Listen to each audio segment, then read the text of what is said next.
Court does call the case of People versus Thomas Styron. Please, on behalf of the people. Assistant Public Defender Otatella on behalf of Mr. Thomas Styron, who's to my right track. Your name? Thomas Styron. Thank you. People start by calling Sergeant Howe.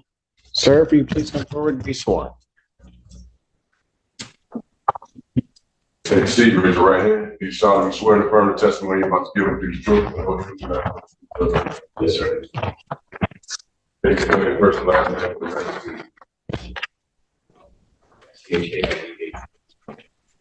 All right, you may inquire. Thank you. And preliminarily, Your Honor, for the record, at the first preliminary exam, the prosecutor at the time put on the record that the people intend to amend the complainant information to add an added count 4 of felonious assault with the victim being Sergeant Houck, an added count 5 of felony firearm, and an added count 6 of felony firearm.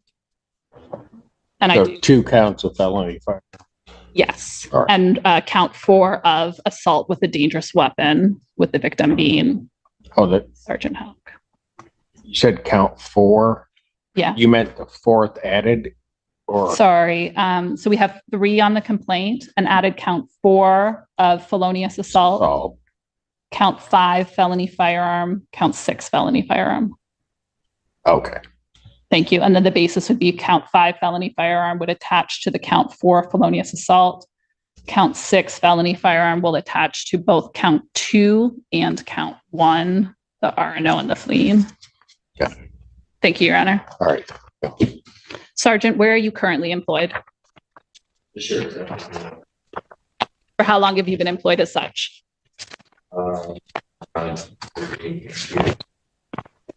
Were you working in your capacity as a sergeant with the Washtenaw County Sheriff's Office on January 31st, 2024? Yes. Were you working at approximately 12:06 a.m.? Yes. Is that your standard shift that you work is midnights? Almost 6 p.m. Thank you. PM, not AM, PM. Correct? So we're talking in the middle of the day. Thank you. My apologies. How did you come to be involved in this investigation? Dispatched to a domestic. What did you understand about the potential domestic? There was a phone call that came in dispatch, rapid SOS, which is a geolocation for anyone hang up on a call, and it was pinging in a particular location, so I went to check that space first. Did you have the opportunity to go to the area where the 911 call was pinging from? Yes. Now, when you are being dispatched to something called a geolocation or a 911 call pinging to an area, does that tell you something about the type of area that you're looking for? It generally gives you intersections where it's closest to. Specifically in this case, the intersections you were looking for, and let me ask this question a different way. What's the difference between, what is a rolling domestic?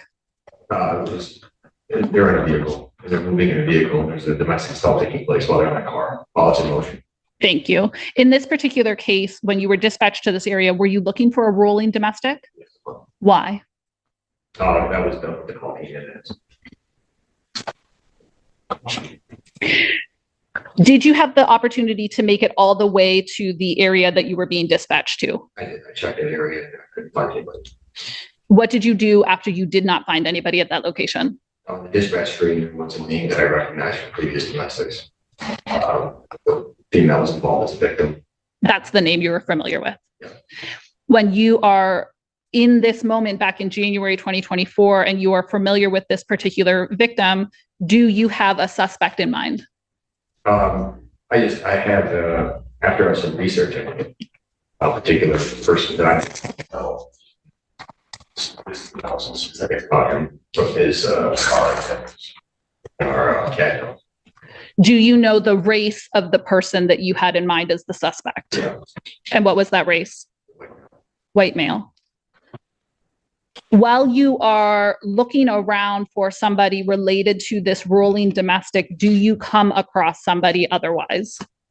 I did, yes. This other person that you come across, where are they? So I did some research on the Tyler, and called them. So I went to that location first and checked that. While I was stationed there, I was doing some other research on the vehicles that were in the part of the address, and I was asking for all the vehicles that were registered to the particular female victim that I was looking for. So I could go look for those cars if they were out and about. And one of the cars was a Buick with a license plate on it. You said a Buick? Buick, yes.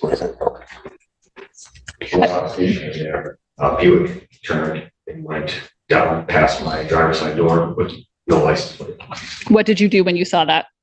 I asked dispatch, the person I was speaking to on the lead channel, whether or not they could tell if the lien return for the vehicle plate was a sedan or a van. And I did not get a return from them. I didn't get a response from them, so I actually got stopped. When you attempted to effectuate a traffic stop, what area were you located in? I was on Calder. I was facing north. Were you in the area of Calder and Seneca in Ypsilanti Township, Washtenaw County, Michigan? What is the speed? You were on Calder? Yes, on Calder. What is the speed limit in that location? 25 miles neighborhood. When you say that you attempted to effectuate a traffic stop, what did you do to attempt to effectuate a traffic stop? Red lights initially. I was supposed to effect a traffic stop. Fair to say that there was a traffic violation occurring of not having a plate on the vehicle. Yes, sir.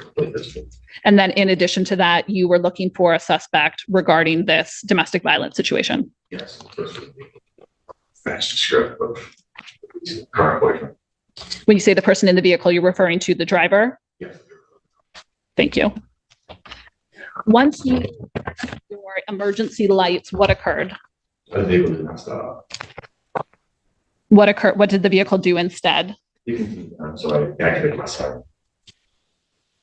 Once you activated your siren, what occurred? The vehicle kept going. You said the vehicle kept going? Was there a point that the vehicle came to a stop? It did turn into a driveway and Calder.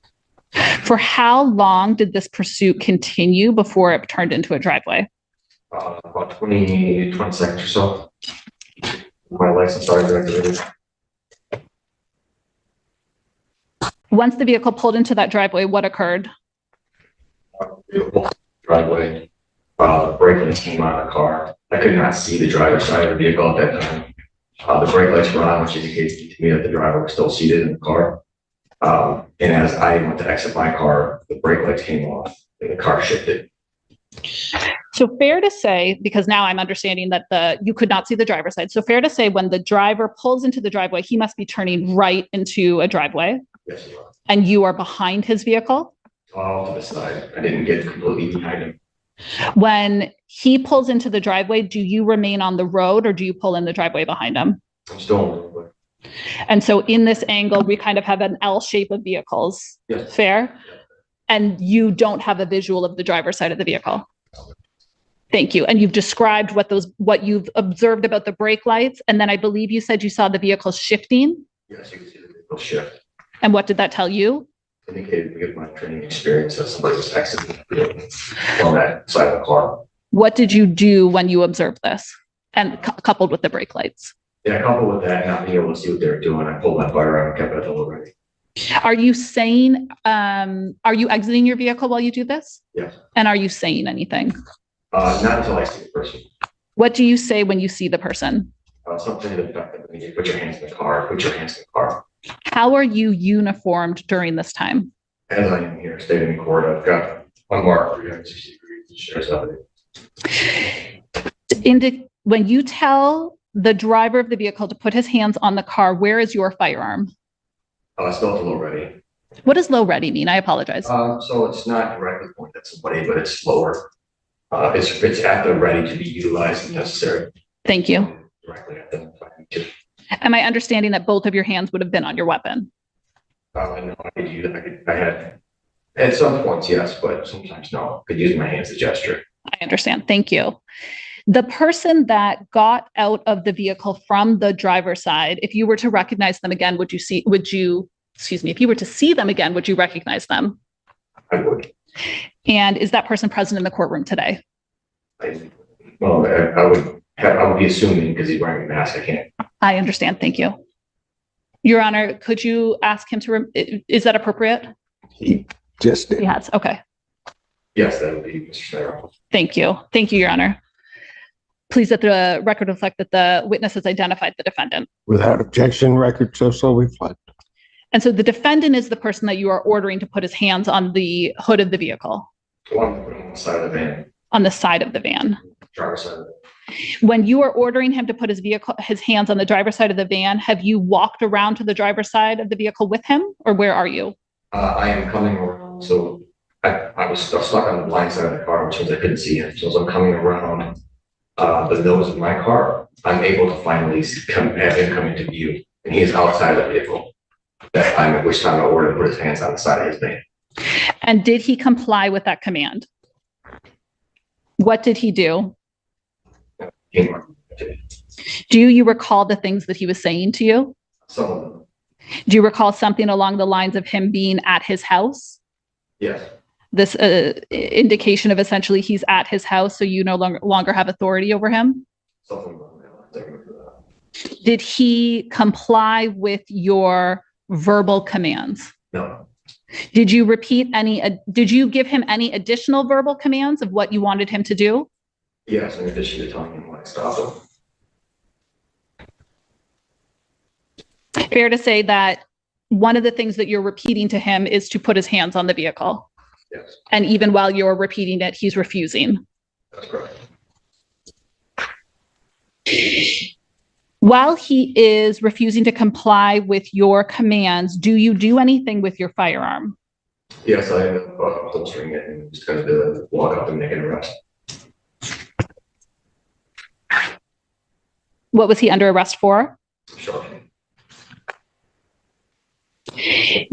Are you able to make it all the way to him and effectuate an arrest? No. Why not? As I was approaching, he said I'm armed. So I withdrew my firearm and pointed directly at him. Why did you do that? For my own defense. Once he indicated to you that he was armed, did you see a firearm prior to him being in your physical custody? No. Did he indicate to you where the firearm was? Yeah. How did he indicate to you where his firearm was? He gestured with his hands. What does a gesture mean? Is he pointing or something?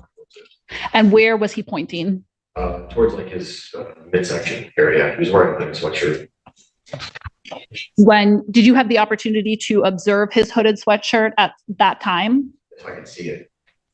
You could see it. What does that mean? I could see the sweatshirt. Was there anything about his sweatshirt that appeared consistent to you with being in possession of a firearm? You could see that there was weight in the pocket. I just couldn't identify whether it was a firearm. So after he's identified to you that he has a firearm in his possession, does he threaten you? Make a threat, yes. How did he threaten you?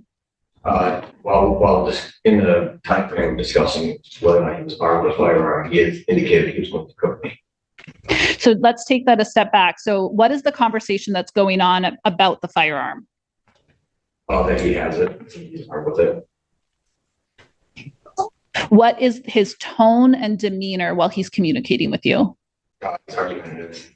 He's got a blade stance, which is a defensive or combative stance.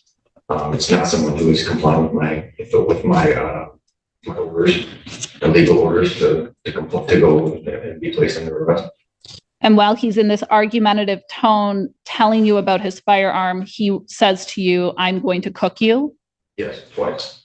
He says it twice. How did that make you feel? I thought he was going to attempt to shoot me. What did you do while you were feeling that this armed person who was argumentative with you was going to attempt to shoot you? What did you physically do? Well, I retreated a little bit. I put my vehicle engine lock between him and me. And then I started looking at the backdrop because I saw movement back there. Female and maybe some kids in the window or some moving in the window of the house. So I had to take into account all that stuff. Something like that's going to happen. When you say that you're looking at the backdrop, is part of that for the event that a firearm is discharged? Yes. Either yours or his? Correct. Is there a point that he is explaining to you that he intends to defend himself? Yes. Is there a point that he says to you, "Do you understand me?" Yes. Fair. Oh, thank you, Your Honor. The question, do you understand me? Did you understand that to be related to his statements about defending himself? Yes. While he is saying these things to you about defending himself and do you understand me, is his argumentative tone continuing? Yes, it is. Is there a point that you were able to place him under arrest? Yeah, back at the rock scene, we were able to get him to reply. Backup arriving on scene, would that include other deputies? Yes, multiple deputies. Is there a point that he's in handcuffs? After he is in handcuffs, is a search incident to arrest conducted? It is. Do you know if a firearm was recovered? Yes, ma'am. We're going to cover you first. Fair to say that this was I'm going to give this a try here, a handgun? Yes. It was a Taurus, correct? Yes, ma'am. Do you recall whether the Taurus handgun was, whether it had any ammunition in it? I believe I had a loaded magazine, but it was not around in the chamber. Thank you. Now, some follow-up questions about what occurred after he was arrested. Did you transport him to the Washtenaw County Jail? I did not. Why not? Well, I was on the way to the Washtenaw County Jail. There was an incident that happened, and me being a sergeant, I was responsible to attend to those situations and emergencies. And I can't take a prisoner to those emergencies. This emergency was a vehicle to a house while undercover units from another police agency were chasing it. And that drew our resources plus myself. So I had to release independent charges. So you had initially intended on transporting him to the Washtenaw County Jail? Yes, sir. There was a point that he was released from your vehicle? Yes, he was. And that was not for lack of probable cause to arrest? No. Thank you. Your Honor, may I have one moment? You may. Thank you. Your Honor, I have no further questions for this witness. Cross-examination. Thank you, Your Honor. Good afternoon, officer. Thank you for spending it with us. Officer, you had stated that you were on a different mission that day. Is that correct? I guess I was on another call for service at the time that I came across Mr. Styron. All right. And you were looking for a white male that day? I was looking for a white female and a white male. Okay. And what brought you into contact with Mr. Styron? When I got back, the other vehicles that registered to the female had one of them was a Buick. I couldn't discern whether that Buick was a sedan or a van, and it didn't have a plate attached to it in the lead return. So when that vehicle came by, I had a driver, and he slowly made the turn. And when he went by me, he looked like he was alone in the car, but I couldn't be certain until I effectuated the traffic stop to do an investigation. Okay. And you didn't have a name for the other individual you were looking for? There was a name. I just can't remember offhand. It was in the time system related to female. Okay. Now, you stated that you approached, that you made a stop of Mr. Styron. Is that correct? Yes, sir. Okay. And you stated when you made the stop, you initially flicked on your lights? Yes, turn my lights on. Okay. And then, do you know approximately how long those lights were turned on? I had to review the videotape to be certain. Okay. Now, when you make stops, do you first turn your lights on? Yes, lights come on first. Okay. And then is there a brief pause before the sirens go on? Generally speaking, yes. Depending on what we're doing, yeah. Okay. Now, so lights go on, then sirens go on after. Is that correct? Okay. Now, do you do this so that if someone doesn't stop with the lights, then the sirens go off? It's done for that reason, but also it's, you have to have the sirens and lights activated for the flip moving. So if you just have your lights on, it's not the same as if you have your lights and sirens activated, and you want to give the person ample opportunity to go over. So I want to go back for a second. You said that you turn this, you said you turn the sirens on, excuse me, you turn the lights on, and then you said something about the sirens go on for the fleeing and eluding? The sirens go on because you want the person to pull over. But if you just have your lights on and the person keeps driving, It doesn't meet all the thresholds that are included. So you need to have a siren. All your emergency equipment must be on. So you were trying to meet the threshold for fleeing and eluding by turning on the sirens? Requirement. Now, at this point, when we have Mr. Styron pulled over, okay, you state that you come out of the car and you have the pistol at the low and ready. Yes. Okay. Is that the first thing you do when you come out of the car? Do you have the pistol out right away? In this particular instance, or are you referring to general? In this particular instance. In this particular instance, I did due to the behavior of him, yes. Okay. May I ask why that's the first thing we do? Because of his behavior. Okay. Now, what was his behavior up to this point? Failed to stop and then exited the car. Now, is that the general policy? It's not a general policy on that. Oh, there's not a general policy on that. That's police experience. Okay, so is that your particular police experience in this? Okay, so what about Mr. Styron's behavior made it so that when you stopped him, you felt you had to pull the weapon out right away? Because he continued to drive and the sirens came on and he continued to drive and he pulled into a driveway. Then he exited the car after I exited my car. Now, you stated that he continued to drive for about 20 seconds. Yes. And you felt that after he drove for 20 seconds and he exited the car, the first reaction should be to pull out your pistol. Yes, I'm having it at the low ready to protect myself 100%. Okay. Now, during this whole incident, you wore a body cam, correct? Yes. Okay. And did it capture a video of the incident? Yes. Okay. It was activated during the incident, obviously. Yes. Okay. Now, if technology will allow me, I'm going to show you a clip of that incident for authentication purposes. And we'll ask you what it is. The body camera, you ready? Yes. I'll just see you ready. You don't have to. Okay. I guess we have a stipulation, Your Honor. That's okay. Thank you. Defense Exhibit A. Thank you. Sure.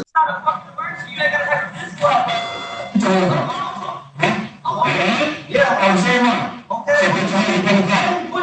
Let me show you the arm and jump out of my style. Required. To my house. Turn on the hands on car. For what? You're under arrest now. For what? You're under arrest now. Yes. What? Turn on, put your head up. Yes. Turn on, put your head up. You're under arrest for obstruction. You just rolled down through here, which is a violation of the law, and you broke your head down your traffic stop. Can't do that. You're not listening to me. So there'll be more people coming and you'll be going to handcuffs. You will.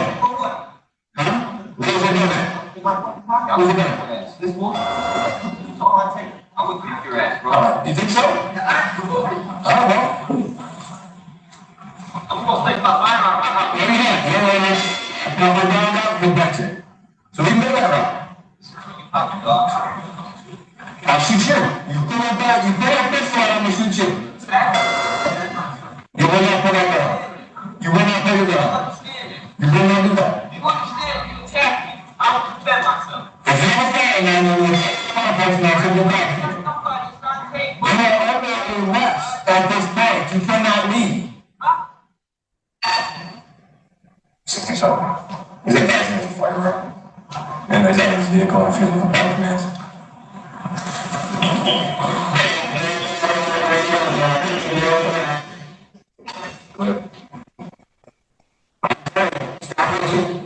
Stop reaching. Stop going.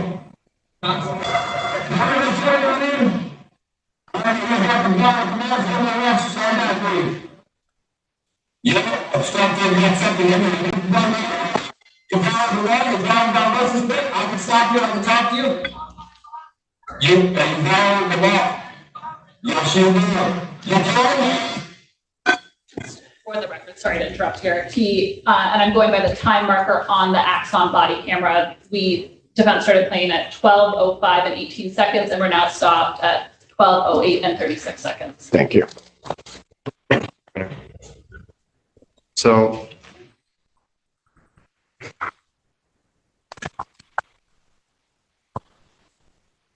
Officer Hoke, you had stated that you came out in the low and ready, correct?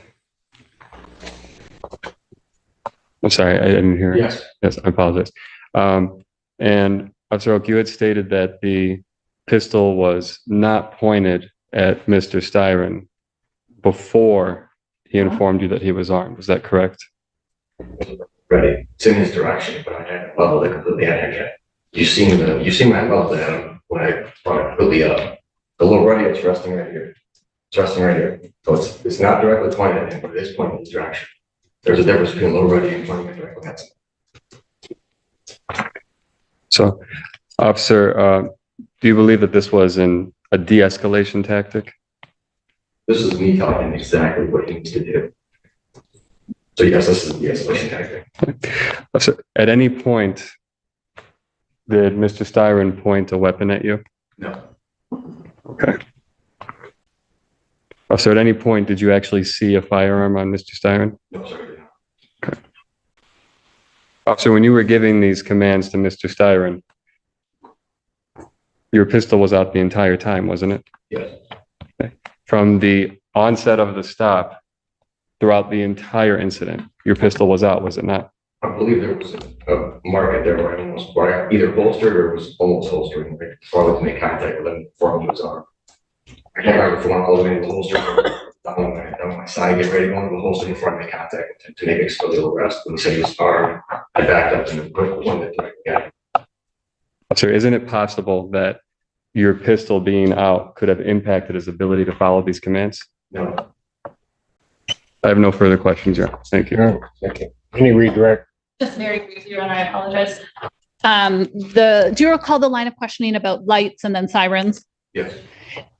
You indicated in one of your answers something about lights being on, and you use a siren because you want to give somebody every opportunity to stop. Yes, they needed to pull over. Yeah. Fair to say that that is what you did here. First, you attempted to use your lights. He didn't stop. Yes. And then you turned to your sirens as well to try to get him to stop. Yes. You didn't want to have a situation where he claimed he didn't see your lights. Right. Thank you. Pointing the gun at him. You're a sergeant, correct? Yes. Fair to say you have extensive training and experience on police officer safety. Yes. You are not required to wait until a defendant has you at gunpoint before you draw your weapon, correct? That's correct. And you are not required to wait until a defendant has fired at you, risking your life, until you point your gun at him, correct? Correct. Thank you. I have no further questions. Anything else? Just one further, Your Honor. Regarding the cook you. Okay. Now, we hear Mr. Styron say, "I'm going to cook you," correct? Yes, sir. Okay. Does Mr. Styron go on further to say what "I'm going to cook you" means? Yes, it did. What did he say? When I asked him to clarify about the statement while we were having dialogue, and he said that he cooked me like exactly litigiously, something to do with suing me. It was no problem suing me. Thank you. No further questions. Okay. Thank you. Keep Just to going be back. clear, we listened to the recording of that while we watched your body camera, right? Yes. To be fair, what he says is, "I'm going to cook your ass, bro." Is that correct? Yes. Thank you. So that we don't have a dispute, I know what it is. The low and ready on the body cam. Your weapon is pointed downward. Yes. Is that correct? Yes. Sir. And there is a clear point on the video after he tells you or informs you that he's armed, that you then bring it basically to the ready. Yes. Yes, sir. All right. Thank you. Anything else from either side? Nothing for the people. Thank you. Nothing further from defense. Thank you. Sergeant, thank you. Yes, sir. Your Honor, the people have no additional witnesses. Any witnesses for the defense? No witnesses from defense. Thank you kindly, Your Honor. Motion. Thank you, Your Honor. This time the people would motion to bind over on an amended information that added count 4 felonious assault, added count 5 felony firearm, added count 6 felony firearm. Thank you. Your Honor, defense would move to dismiss the felonious assault. There was no indication that a weapon was pointed at the officer at any time. There was no imminent threat of a weapon being pointed at the officer. Leave the requirements. There was no imminent threat? Say that last part again. There was no imminent threat of a weapon being pointed at the officer. Okay, go ahead. We would move that be dismissed, Your Honor. As to the resisting and obstructing, Your Honor, we believe that with the weapon being, with the officer's pistol, I want to phrase it, with the officer's pistol being present from the beginning of the stop to the entire incident throughout, my client, Mr. Styron, wasn't able to function properly in obeying the lawful commands. He was placed in a state of fear. So you're saying the sergeant's command to put your hands on the vehicle, he couldn't follow because the officer's weapon was drawn? That almost seems counterintuitive to me. Your Honor, the situation was escalated to a point that it didn't need to be at, Judge. It was an unreasonable use of force at that point. Okay. I'm going to vehemently disagree with you. And probably one of the reasons I'm not a police officer, because I don't know that I could have had the discipline that the sergeant did. But go ahead.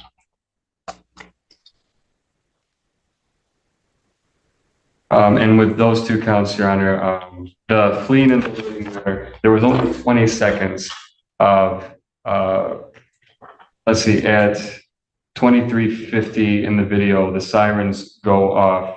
Excuse me, the lights turn on at 23:20, the sirens going off at 23:50. If he didn't see the lights for those 30 seconds, there's only 20 seconds of actual siren time.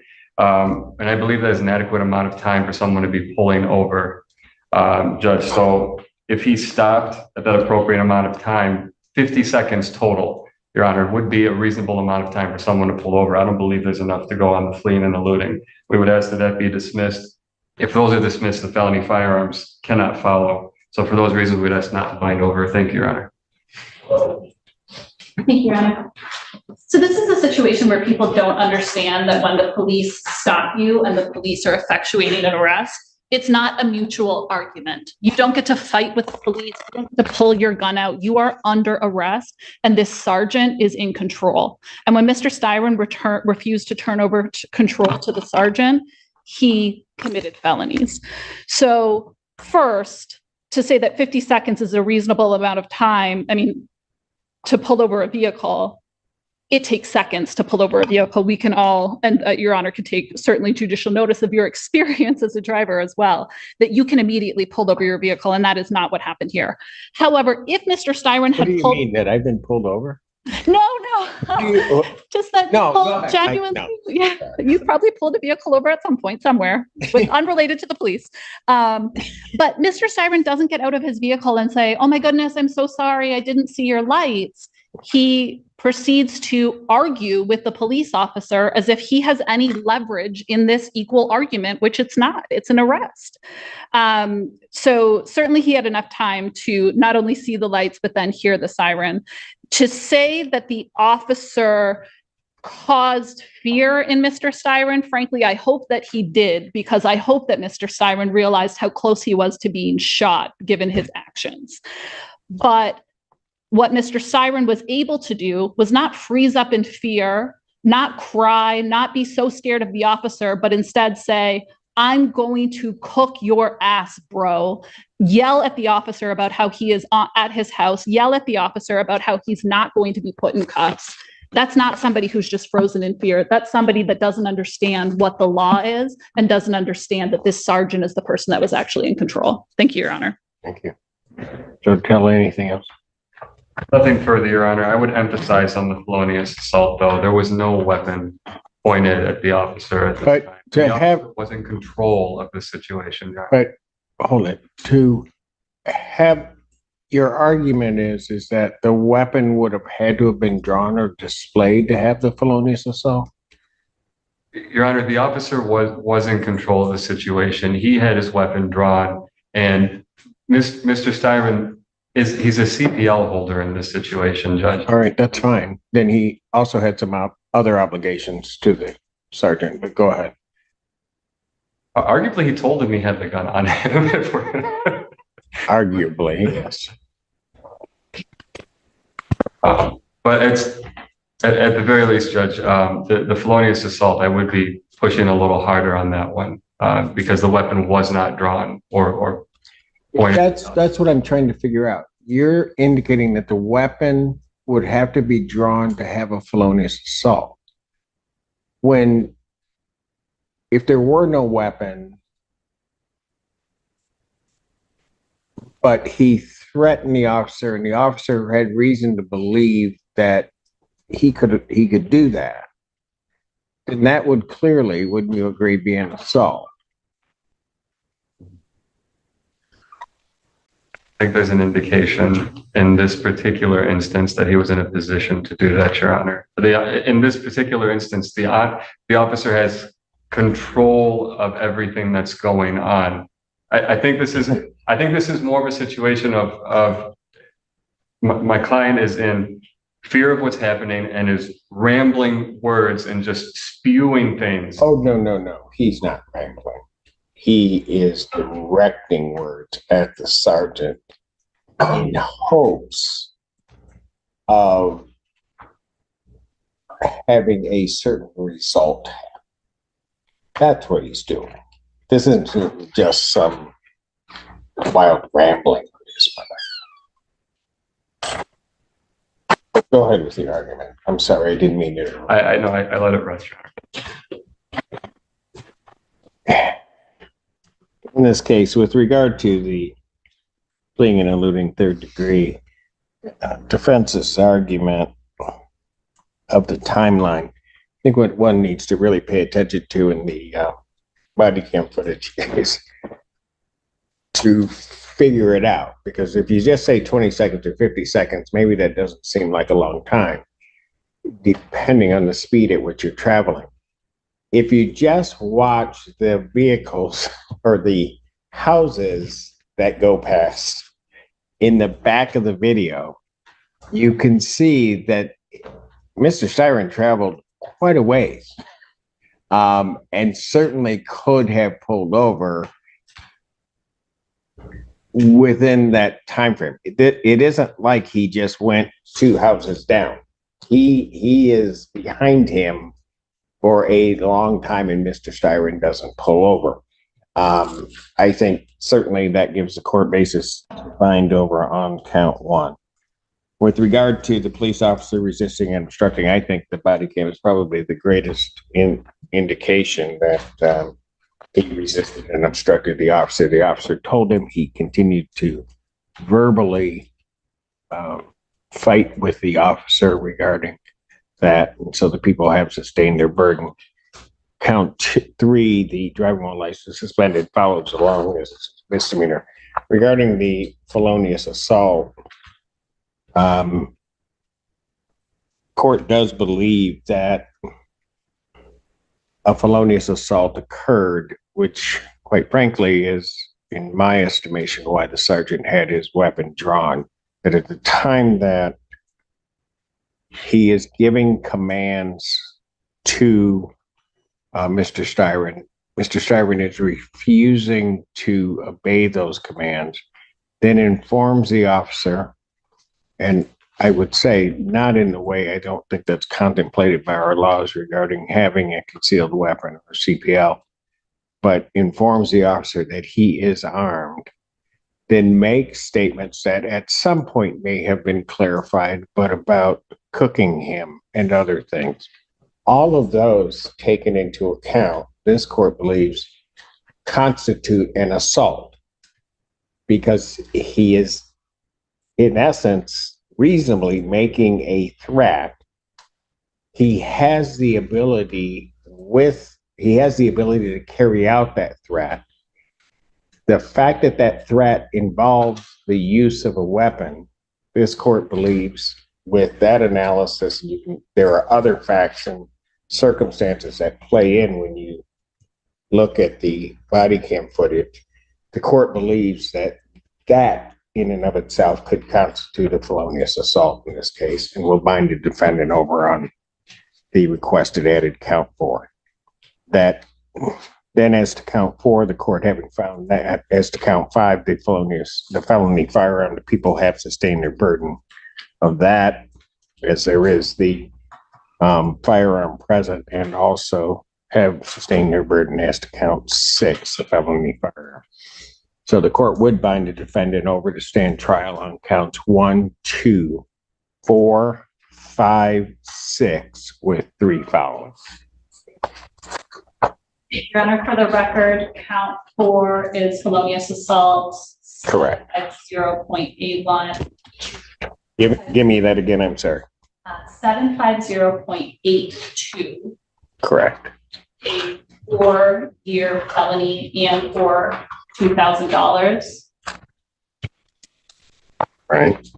Count 5 and 6 are 750.227B. 7D. B is in boy. Okay.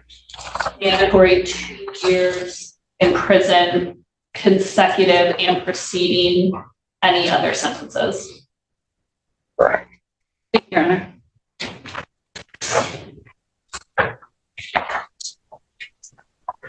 Mr. Keller, do you waive presentation of the information? Yes, Your Honor, we would. And waive its reading. And Yes, Your Honor, we would waive the reading. We would stand. defendant having waived from a reading standing mute, the court will enter a not guilty plea as to all 6 charges. Pre-trial in this matter will be set for November 18th at 1:30 before the display Monday. November 18th, 2024, 1:30, Slay Monday. Bond will continue. Thank you. Thank you, Your Honor.